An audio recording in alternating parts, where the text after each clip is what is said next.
அறிவோம் ஆரோக்கியம் நேயர்கள் அனைவருக்கும் அன்பான வணக்கங்கள். நான் ஸ்ரீவர்மா மருத்துவமனையின் மகளிர் சிறப்பு மருத்துவர் ஜெயரூபா. இந்த நாள் இனிய நாளாக அமைய என்னுடைய மனமார்ந்த வாழ்த்துக்களும் பிரார்த்தனைகளும். சமீப காலமாக குழந்தையின்மைக்காக சிகிச்சைக்கு வரக்கூடிய தம்பதியர்கள எல்லா ரிப்போர்ட்ஸும் நார்மலா இருக்கு டாக்டர். ஆனாலும் குழந்தையின்மை அப்படிங்கிறது தொடர்ந்து தான் இருக்கு அப்படின்னு சொல்லுவாங்க. சிலருக்கு பயம், பதட்டம், செரிமான கோளாறுகள், சரியான தூக்கம் இல்லாத ஒரு நிலை.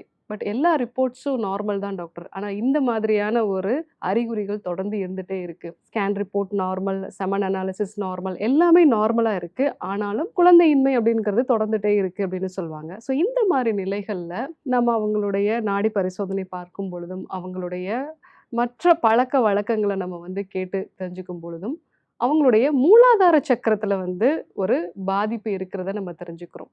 இந்த மூலாதாரம் அப்படின்னா என்ன? ஒரு பாதிப்பு உண்டானுச்சு அப்படின்னா, என்ன மாரியான அறிகுறிகள்லாம் இருக்கும்? இதிலிருந்து மீண்டு வர்றதுக்கு என்ன வகையான சிகிச்சை முறைகளையும், யோக பயிற்சிகளையும் ஃபாலோ பண்ணணும்? அத பத்தி தான் நம்ம இன்னைக்கு பார்க்க இருக்கிறோம்.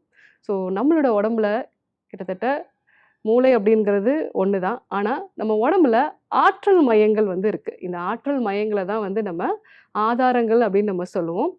ஸோ 6 ஆதாரங்கள் நம்மளோட உடம்புல இருக்கு. இது ஒவ்வொன்னுமே ஒரு சின்ன மூளை மாதிரி தான் நமக்கு வேலை செய்யும். ஸோ இந்த இடங்கள்ல சுவாசம் கரெக்ட்டா இருந்தது அப்படின்னா, இந்த சக்கரங்கள் எல்லாமே கரெக்ட்டான முறையில நமக்கு உடல்ல செயல்படும்.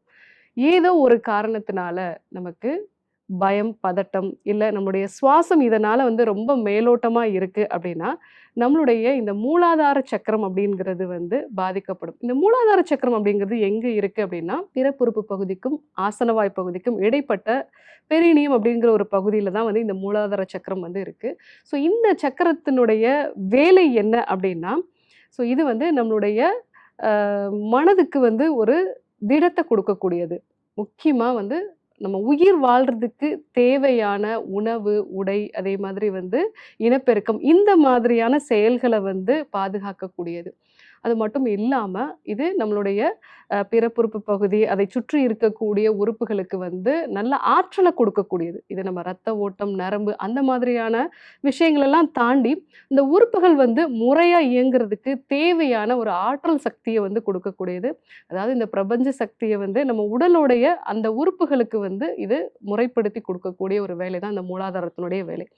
ஒரு சிலருக்கு சின்ன வயதில ஏதாவது ஒரு பாதிப்பு உண்டானது, ஒரு செக்ஸுவல் அபியூஸ் இருக்கு, இல்ல ஏதாவது ஒரு இழப்பு இருக்கு, தாய் தந்தையரோட ஒரு இழப்பு இருக்கு, இல்ல ரொம்ப பதட்டப்படக்கூடிய ஒரு நிலை, ஏதாவது ஒரு பயப்படக்கூடிய ஒரு சூழ்நிலை ரொம்ப நாளா இருந்தது, தகப்பனார் தாய விட்டு பிரிஞ்சிருந்தது. இந்த மாரியான காரணங்களால அவங்களுக்கு மூலாதாரத்தில பாதிப்புகள் உண்டாகலாம்.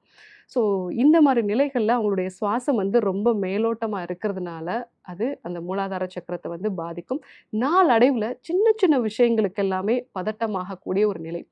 முக்கியமா ஒரு பாதுகாப்பு இல்லாத தன்மைன்னு நம்ம சொல்லலாம். ஸோ இதெல்லாம் இன்றைக்கு நம்ம பெண்கள் கிட்டயும் சரி, அதே மாரி ஆண்கள் கிட்டயும் நம்ம கேட்கும் பொழுது, நான் செய்யக்கூடிய பெரும்பாலான வேலைகள் இந்த பிரச்சனை வராம தடுக்கணும் அப்படிங்கிற மாதிரியான ஒரு சர்வைவல் மோடுல தான் எப்பவுமே நான் என்னோட வேலைகள செய்வேன் அப்படின்னு சொல்லுவாங்க. ஸோ எதனால இந்த வேலைகள் எல்லாம் செய்றீங்க அப்படிங்கும்போது, என்ன பாதுகாப்பா வச்சுக்கிறதுக்கு. ஸோ அல்டிமேட்டா கடைசியில அவங்களுக்கு ஒரு பாதுகாப்பு இல்லாத ஒரு தன்மையில இருக்கிற மாதிரியான மனநிலை, அதனை தொடர்ந்து அவங்களுடைய செயல்பாடுகள் இருக்கும் பொழுது, அவங்க உடம்புல எப்பவுமே ஸ்ட்ரெஸ் ஹார்மோன்ஸோட லெவல் அதிகமா இருக்கும். ஸோ இதனால அவங்க செய்யக்கூடிய வேலைகள் எல்லாமே ஒரு முழுமையடைந்த தன்மை இருக்காது. ஸோ ஒரு சர்வைவல்க்காக நம்ம பண்ணக்கூடிய விஷயங்களா மட்டும் தான் இருக்குமே ஒழிய, அந்த வேலைய முழுமையாக செய்து, அது ஒரு கிரியேட்டிவான ஒரு ஒரு எபிலிட்டியோட செய்யக்கூடிய ஒரு நேச்சர் அவங்களுக்கு இருக்காது. ஏன்னா இந்த மூலாதாரம் அப்படிங்கிறது ஒரு அபரிமிதமான கிரியேட்டிவ் எனர்ஜி இருக்கக்கூடிய இடம். ஸோ இந்த இடம் பாதிக்கப்படும்போது, ஒரு குழந்தைய உருவாக்கக்கூடிய அளவுக்கு அவங்களுக்கு ஒரு கிரியேட்டிவிட்டி இருக்காது. இன்னும் சில பெண்களுக்கு பார்த்தீங்க அப்படின்னா, அவங்க ஆரம்ப கட்டத்தில நெறைய விஷயங்கள கத்துக்கக்கூடிய ஒரு நபரா இருந்திருப்பாங்க. எல்லா விஷயத்திலயுமே ஒரு அவங்களுக்கான ஒரு நிபுணத்துவம் இருந்திருக்கும். நாளடைவில ஒரு அவங்களுக்கு டீனேஜ்க்கு அப்புறமா வரும்பொழுது, அவங்களுடைய அந்த செயல்பாடுகள்ல வந்து சில இடங்கள்ல ஒரு லிமிட்டேஷன்ஸ் வருது. ஒரு சூழ்நிலைக்கு ஏற்ற மாரி தன்னை வச்சுக்கொள்ள முடியல அப்படின்னா, அந்த சமயங்கள்ல அவங்களுடைய கிரியேட்டிவிட்டி வந்து பாதிக்கப்படும்.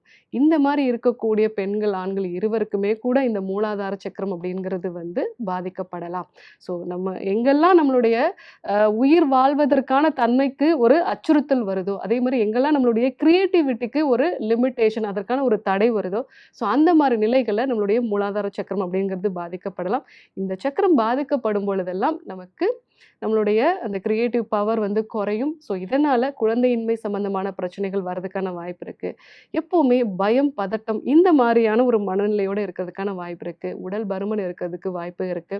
சிலருக்கு வந்து அந்த முறையான நேரத்துல வந்து மாதவிடாய் வந்து வராம இருக்கிறது. அதே மாரி வந்து கருமுட்டை ஆரோக்கியமான ஒரு நிலையில வந்து வெளிவராம இருக்குது. இந்த மாதிரியான பிரச்சனைகள்லாம் வர்றதுக்கு வாய்ப்பு இருக்கு. ஸோ உங்களுக்கு இந்த மாரியான ஒரு அறிகுறிகள்லாம் இருக்கு அப்படின்னா, ஒரு மருத்துவர சந்திச்சு, இந்த பிரச்சனைகள்லாம் எனக்கு இருக்கு அப்படிங்கிறத ஒரு ஆலோசனை வந்து எடுத்துக்கோங்க. கூடவே இந்த மாதிரி மூலாதார சக்கரம் பாதிக்கப்படும் பொழுது, இதற்கான சுவாச பயிற்சிகள் இருக்கு. இந்த சுவாச பயிற்சிகள் அப்படிங்கிறது நமக்கு ஆழமா மூச்ச உள்ள இழுத்து வெளிவிடக்கூடிய சில பயிற்சிகள். அதே மாரி சில யோக பயிற்சிகள் அப்படிங்கிறதும் இருக்கு. ஸோ அந்த யோக பயிற்சிகள் எல்லாம் நம்ம வந்து ஃபாலோ பண்ணும் பொழுது, நம்மளுடைய சுவாசம் ரொம்ப ஆழமா மாற ஆரம்பிக்கும்.